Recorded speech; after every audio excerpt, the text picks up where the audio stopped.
Stop saying very. If you want to sound more fluent in English, watch this. Hello everyone, welcome back to my channel. ይህ ለርን ዊዝ መል የተሰኘው የዩቲዩብ ቻናላችን ነው። እንኳን ደህና መጡ። በዚህ ቻናል አጫጭር ነገር ግን ውጤታማ የሆኑ የእንግሊዝኛ ቋንቋ መማሪያ ቪዲዮዎችን ያገኛሉ። ሰብስክራይብ በማድረግ ቤተሰብ እንዲሆን ጋበዝ። ለዛሬው ይዤላችሁ የመጣሁት የእንግሊዝኛ ቋንቋ ችሎታችንን አንድ ስቴፕ ከፍ የሚያደርጉልን 5 አገላለጾችን ነው። የመጀመሪያው ኤግዞስትድ ይሰኛል።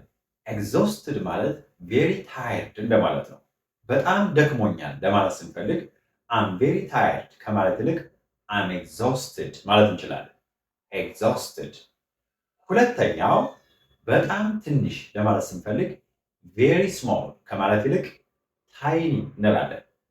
ታይኒ ቬሪ ስሞል እንደማለት ነው።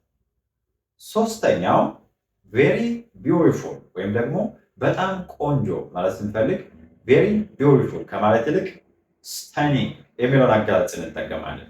ስታኒንግ። አራተኛው በጣም ቀዝቃዛ ማለት ስንፈልግ ቬሪ ኮልድ ከማለት ይልቅ ፍሪዚንግ የሚለውን ቃል መጠቀም እንችላለን። ፍሪዚንግ። አምስተኛ በጣም ፈጣን ማለት ስንፈልግ ቬሪ ፋስት ከማለት ይልቅ ራፒድ እንላለን።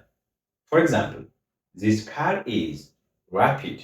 ይህ መኪና በጣም ፈጣን ነው ማለት ስንፈልግ ራፒድ የሚለውን ቃል መጠቀም እንችላለን ማለት ነው።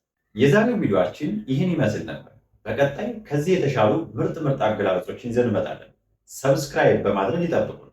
ሀሳብ አስተያየታችሁን ኮሜንት ሴክሽን ላይ ያስቀምጡልን። እንዲሁም ለሌሎች ተደራሽ እንዲሆን ላይክ እና ሼር ማድረግ እንዳይረሱ። ይመቻችሁ።